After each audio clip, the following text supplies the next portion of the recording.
Welcome to One Tired Teacher, episode 56, Hands-on Christmas Science. It's that time of the year and we are heading towards Christmas. It's crazy, isn't it? And we just finished Thanksgiving. We got all the way through, crazy Halloween.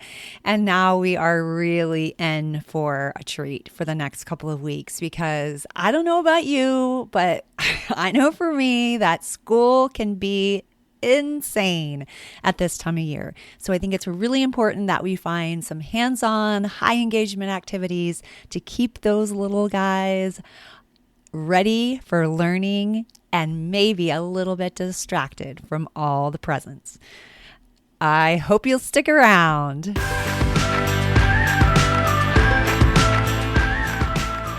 Welcome to One Tired Teacher. And even though she may need a nap, this teacher is ready to wake up and speak her truth about the trials and treasures of teaching. Here she is, wide awake. Wait, she's not asleep right now, is she? She is awake, right? Okay. From Trina Debery Teaching and Learning, your host, Trina Debery. Hey, so I'm excited to be here today talking about hands-on Christmas science because I love hands-on activities and anything that gets kids thinking and exploring and learning, like that's my kind of thing for sure. Before we get started, I do want to say that I hope you had a really happy Thanksgiving and that you are taking a little bit of time for yourself each day in the next couple of weeks because it can be really crazy intense.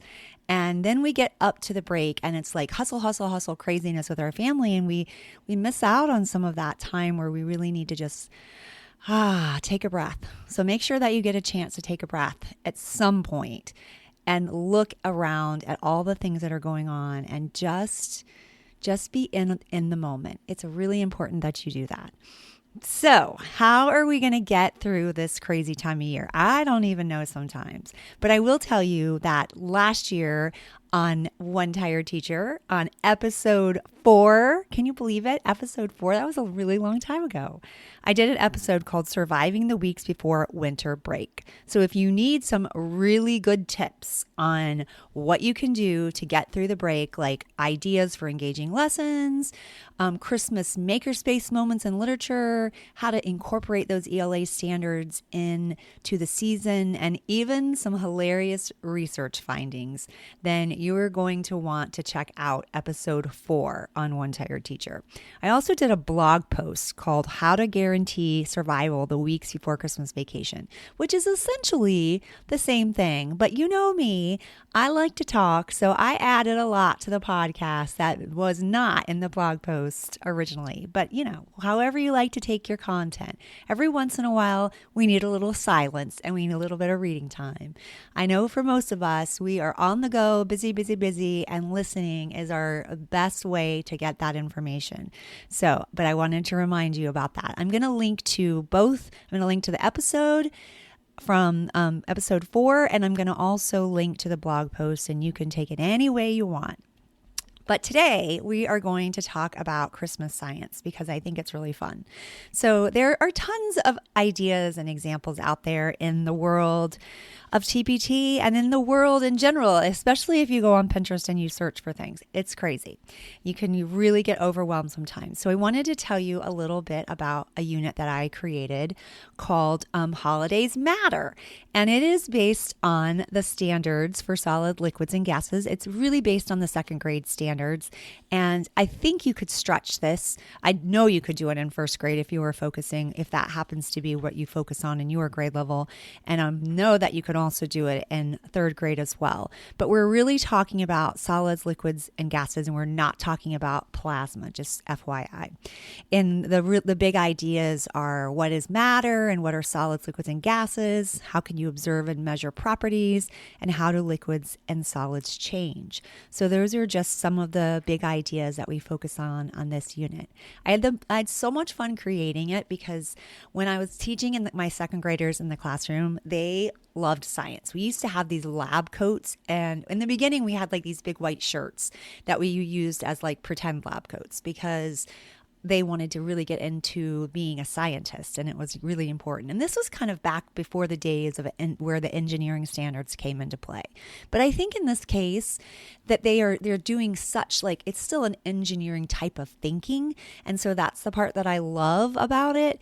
But I will say, it was back before those days. So they had this lab coat, and then eventually I ended up getting, and I don't remember how I got it, but I ended up getting these real lab coats. I mean, not like real, like enough to be real. Like, they buttoned up the front, and they were long, and kids looked so cute in them. They were so fun. I'll try to find a picture and post it in the show notes if I can do that. You're not going to be able to see that if you're driving, though. So, but I'm going to try to find one because it was so adorable. And then we would make these in the beginning of the year. We would make these lookers, because I wanted them to think about how they looked at the world around them and how they were always asking questions and being curious and discovering new things. And so we needed to have our lookers for that. And there was a book that went with it, and it was a really fun activity that we would do. And then we would make our lookers, and they were basically glasses made out of pipe cleaners. So they were so funny, and they were really fun and cute, and everybody would put on their lookers and their lab coats, and we'd get ready for science, and it was fun. It was just so much fun. And they just looked like, very serious scientists who were ready to get to work. So that was super fun. So I had the standards of the science standards, and I knew that I had to cover those particular big ideas that I just mentioned. What is matter? What are solids, liquids, and gases? How can you observe and measure properties? And how do liquids and solids change? And it's states. So we're looking at states of matter. So I knew that I had to cover those things, and I wanted it to be as fun as possible. And because it was and I've done this unit in 2 different versions. The original unit was created for Christmas time, but then I went back and I redid the unit, and I did it for Halloween. And I might have even mentioned it in the podcast about the episode about Halloween when I was talking about Halloween books to read. I'm not sure if I did or not. But anyway, so it can be done either way, and it's so fun. It's fun for many different reasons. I'll link to it just so that you have a clue about what it looks like, because it's fun to do with the eyeballs and the ooey goos and stuff like that with the solids and the liquids. But I had a blast doing it with my kids for Christmas. So we would take a look at the vocabulary, and we would kind of, talk about what some of the words meant. And I always had like a snowman's words. Like, these are the words that the snowman came up with. So that's how we made the vocabulary part really fun. And then they have like of states of matter. Twas the states of matter. This was the 3 states of matter. That's what it's called. And they have like a Christmas scene, and they've got various objects in the scene where they have to label it. Is it a solid, liquid, or gas? And it's really fun. And so, like, something, for example, that might be a gas, because I think a gas can be really obviously sometimes it's hard to see. I use steam from a hot cocoa cup that was in the scene, and that was like one of the gases. And then air is obviously a gas, so that was an interesting thing to do. Liquid was fun because it's the milk that we give Santa for his, when he's coming to our house, when he's coming to leave the presents. And then there's tons of solids. Like, that's super easy. We've got the fireplace, and we've got a Christmas tree and presents, and the list goes on and on. But I think that can be really fun. So you talk about some of these vocabulary words and some of these things, and they start to like see that what these things mean. Now, if I were going to do it differently in this day and age, I would want to like maybe have some of these things out, maybe some of these Christmas items out, like Christmas cookies and milk and hot chocolate and stockings and things like that. And I would have them like exploring with that first before I even told them what they were, just to get a sense of what they already know and kind of engage them and let them think about what they would want to do and what they already know and like what they want to learn about. Like, I think that's a really important aspect. And when I was teaching science, I feel like it's long ago. It really wasn't that long ago. I feel like I didn't necessarily have as good of a grasp as I feel like I do now on like the 5E model and understanding the importance of self-directed learning and of exploring first, and I always believed in engaging the kids. Like I would create videos and things like that that I would introduce a topic because I wanted them to be excited about what was to come. It was almost like a trailer for what we were getting ready to learn about, and it was just like to pump them up and get them excited. So I always believed in that part, but the exploring part, like you go through for so long and you think about, everybody's always telling you, scaffolding, and we've got to give them the prior knowledge. And I'm like, I'm really starting to second guess that type of thinking, because I love to watch kids and their natural curiosities and really going from there rather than giving them, front loading them all the information, just seeing what they already know, because we're really surprised. We would be surprised at what they already have figured out in their world, like just living life. I mean, I think that requires a lot of play and exploration, and sometimes we're not offering that as much to kids as, no, I definitely don't think we are as much as we should be. But and I won't get on my soapbox about that, but I will say that I think it's such an important part of kids, like learning through play and learning through life. But if we allow them the chance to explore before we front load them, then we're really getting an authentic picture of what they already know and where they are and where they need to go. And I think that that's interesting. So I might have done that a little bit differently then. But anyway, so one of the activities, and I'm going to tell you, I'm going to describe it like to you because I'm going to give it to you for free. You can download it in the show notes, and it's just one of the activities that's included in Holidays Matter. The whole rest of the unit has 3 to 4 actual experiments that are really fun for kids to do. And my kids had the best time. I am actually going to try to include pictures of that because they had a blast. And so for the first, and then that will give you the vocabulary words and the essential questions and all that good stuff that you might need for an administrator or maybe even for yourself to help you think through it. So the first thing that you do, and the first experiment is the reindeer explore matter, and that's where they're investigating solids, liquids, and gases. And this is where you could actually start. You might even begin with this rather than with the vocabulary words, because now you're getting a chance to put them in the situation and let them investigate. So it says, what can you observe and infer about what is inside the stocking? And so they're like, what are inside the stockings? And what kind of materials do you need for this? You need 3 stockings with 3 balloons inside labeled A, B, and C. You need 3 plastic cups labeled A, B, C, and then you need some scissors. Now this is, I did it per team, and then I let them rotate the jobs of somebody, and I'll get to that in a second. Rotate the jobs, but you could do it individually. You could do it as just one of those sets and do it as a class observation. Although I highly recommend you let partners or teams, and maybe even partners, work together, because the whole collaborative idea of science and engineering is something that I think we really need to take advantage of. And it's a life skill. It's a life skill of being collaborative with others and working with others.